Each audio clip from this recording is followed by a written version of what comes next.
Isang mapagpalang araw po sa ating lahat. Mga katiis mula dyan sa Luzon, Visayas and Mindanao at dyan sa Zamboanga. Muchas gracias amigo. At doon sa bansang Mexico, muchas gracias amigo. Happy Treasure Katiits.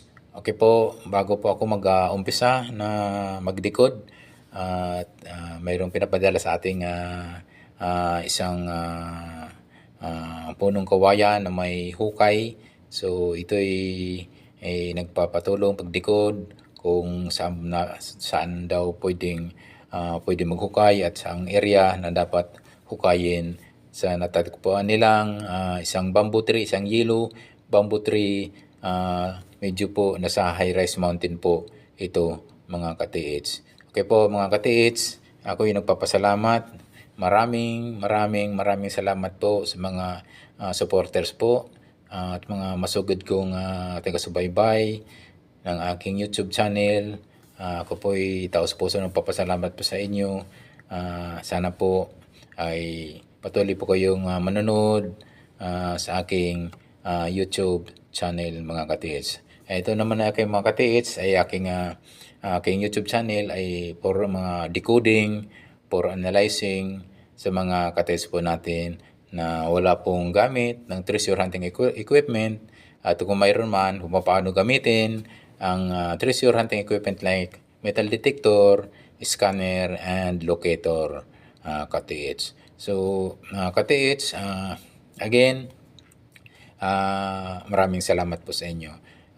Yun nga palang mga gusto magpadala po ng picture for decoding and analyzing sa mga markers, symbols, and signs na natatagpuan po sa mga bato, sa mga area po na inyong lugar mga katis.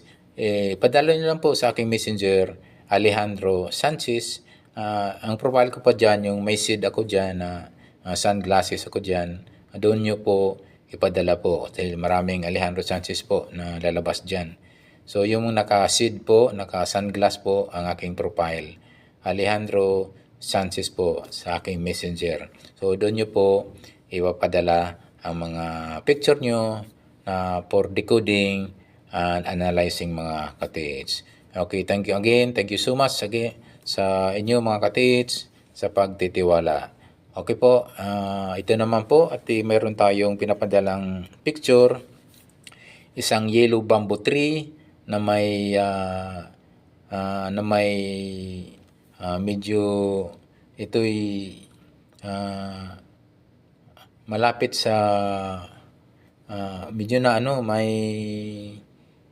sa bandang high-rise mountain po ito natatagpuan. At mayroon itong nakitang hukay pero ito hindi po natuloy. So parang inimpisahan lang. So nasa mga siguro ito ay mayroong 0.5 meter. So wala pang 1 meter pong hukay. So ito po ay pinadala po sa atin kung ano po daw ang kanilang gagawin, kung saan banda ang dapat nilang ipagpatuloy na pwedeng hukayin mga katiits. So dito po, ito po isang yellow, napakaganda pong markers nito. Dahil nga ang isang yellow bamboo tree at lalo na medyo hindi siya maliit lang po itong bamboo tree. Ganyan ang bamboo tree ng Japan. Ang atin naman, iba naman yung ating kulay ng bamboo na kulay green. Pero ito ay yellow. So ito ay napakagandang markers nito na talagang ginagamit po ito ng Japanese para marker po sa kanilang items na mga tinatago o binabarid mga katiits. So ito po, ang napakaganda nito sa aking pag-analisa ay nasa bandang high-rise mountain ito. Sino bang magtatanim po ng yellow bamboo dyan sa mataas na lugar ng bundok o hindi sinadya yan, tinanim. So ito po ay napakaganda po dahil ang Japanese ang madalas ay ginamit yan bilang markers mga katiits. So ito mga katiits, kung itong punong bamboo nito mga katiits, i-check nyo po mga katiits kung baka ito mayroon pang kasamang kalapit na yellow bamboo. Kasi baka pwedeng nagiging triangulation yung mga katiits. So kung halimbawa mayroong bamboo yan na mukhang triangle po yung pagkatanim, tatlong kantuhan, ay magandang pangitain yan mga katiits. So kung ganun, kung mayroon siyang kalapit at nagiging triangle pong formation ng pagkatanim, good news yan mga katiits, kasi nga pwedeng markers yan at pwedeng mayroon yung item na binabarid yan mga katiits. Ito nga mga katiits yung aking unang kung mag-iisang puno lang yung mga katiits, pwede kayo tisdig po sa gilid po ng 1 meter ang layo or 1 to 2 meters ang layo mga katiits. So i-try nyo po pagtisdig. So yung nakita nyong tisdig na hindi natuloy mga katiits, ang maganda kasi yan mga katiits, kung mayroon kayong locator, scanner o metal detector, i-detect nyo po yan mga katiits. Kasi nga kung yung hindi natuloy na hukay, baka nga walang detection yan o hindi dyan. At sa tingin ko, mukhang malapit po dyan sa puno. Parang dikit na dikit yung buka hukay. Ang alam ko niyan, hindi yan ganun pag naglalagay po siya ng markers, ay medyo may distansya po talaga yan mga ka-TH. So ang gagawin niyo po, gamitin niyo po ng locator or scanner or metal detector kung saan po yung pwedeng detection niya mga ka-TH. So kung ito'y sabi ko nga, kung baka may kasama pa itong punong yellow bamboo, ay napakaganda po yan. So kung ganoon mga katiits, kung halimbawa mayroong kasamang yellow bamboo yan, kung halimbawa lalo na pag nagpo-form yan ng triangulation, dahil yan ay madalas ginagawa ng Japanese ang triangulation. So ganito mga katiits, okay, pwede kayong mag-test dig. Kung wala kayong gamit na treasure hunting equipment, pwede kayong mag-tisdig ng 1 hanggang 2 meters ang lapad. 1 by 2 yung square meters yung lapad para ma-hit kung halimbawa di gaanong at medyo malapad kasi at mahaba ng konti yung 1 by 2 meters. So, yun po yung sukat. Ang gagawin niyo po, mula sa puno, 1 to 2 meters at 1 by 2 meters ang lapad po, ang haba, ang lapad at ang haba nito, yung length and width niya para sa pag-uukay. So, itry nyo po, pagtisdig po, ang bandang east, kung itong puno lang po na mag-isa.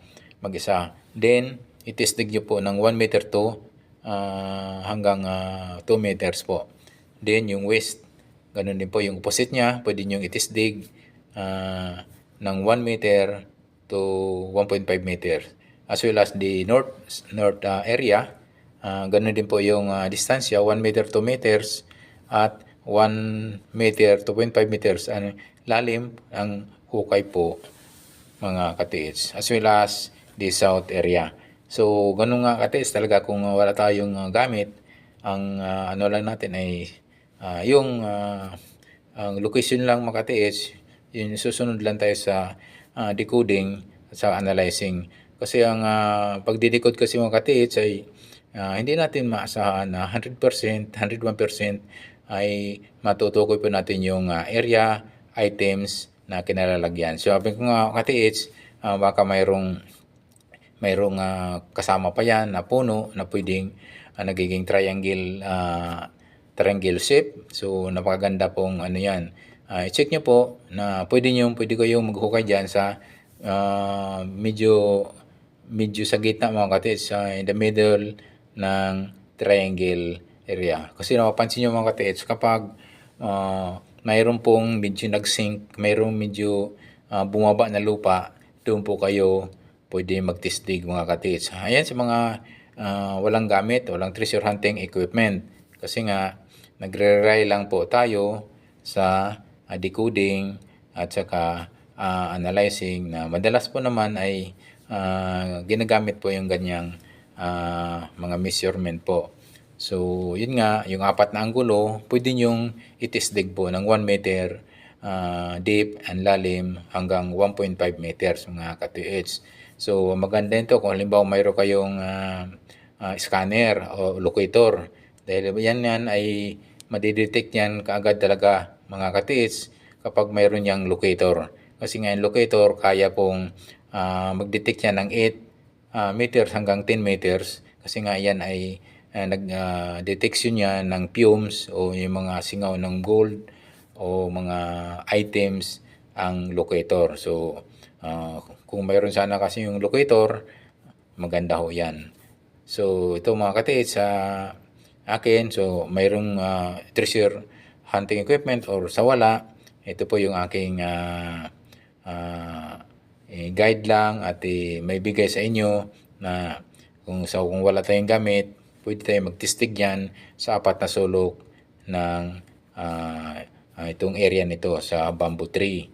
So, kung halimbawa naman tistig lang po tayo mga katis kasi nga ang pag wala tayong gamit talaga namang mag-rely lang po tayo sa pag-tisdig.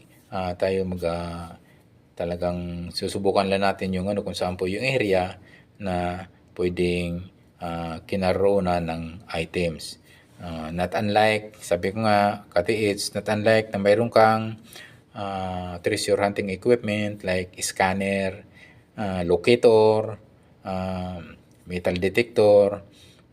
Ang kaibahan na kasi sa metal detector mga katiits kasi maiksi lang mo yung kanyang lalim na pwede niya ma-detect hanggang kasi wala namang detector na nag-detect yan ng hanggang 4 meters, hindi na po. Siguro mayroong hanggang 3 meters, 1 to 3 meters, pwede po yung metal detector.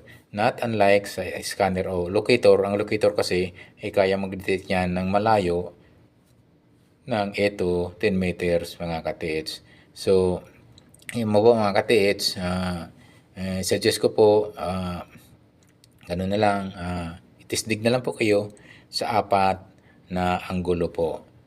From east, then west, then north and south mga ka-TH. So, ito po mga TH ay sana po ay inyo nasundan at sana po ay nakatulong po ang aking pagdikod. Harinawa po ay makita nyo po dahil itong pinadali yung picture na yellow bamboo tree ay positive po yan na yan ay Japanese bamboo tree yan. So, ang nakakapagtataka ka-TH at yung magpadala ay sabi ko nga ito yung napakagandang markers at sino ba namang nagtanim dyan at medyo nasa high-rise mountain na yan. Sabi nga nagpadala nito at medyo nasa malayo na ito sa kabihasnan at medyo mataas pa ang lagay itong Chinese Japanese yellow bamboo Japanese nito. So, ang ganda po talaga ng kanyang treasure marker nito mga ka-TH. Mukhang positive na positive. Okay, thank you so much. Muli, salamat po sa pagtitiwala ka-TH. At yung mga bago pa lang sa aking YouTube channel, don't forget to subscribe and also don't forget to hit the notification bell para updated po kayo sa aking mga video pang ipapalabas. Muli, maraming salamat po. God bless as always, ka-TH.